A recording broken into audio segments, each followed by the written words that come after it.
A former high-ranking Kewaunee County Sheriff's deputy accused of stalking his former girlfriend and poisoning a horse was back in court today. Eric Pishak accepting a plea deal, but much to the dismay of his victim, who left the hearing upset when the most serious charge was dismissed. In a First Alert update, Jason Zimmerman breaks down the reasoning behind the judge's ruling. To avoid going to trial, Eric Pishak entered a no-contest plea to 2 counts of disorderly conduct and 1 count of attempting to poison an animal. All 3 are misdemeanors.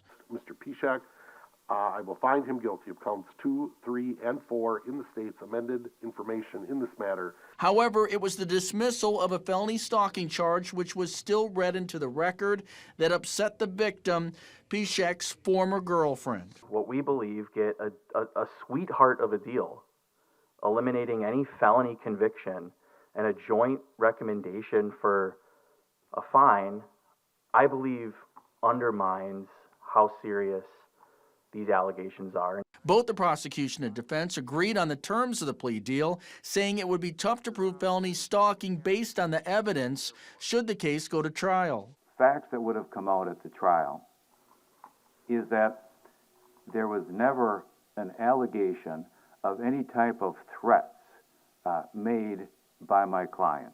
According to prosecutors, Pishak's girlfriend asked him to stop contacting her after they broke up in 2022, but he continued reaching out to her through the mail. Then she started seeing him near her property, and apples found near her horses tested positive for poison.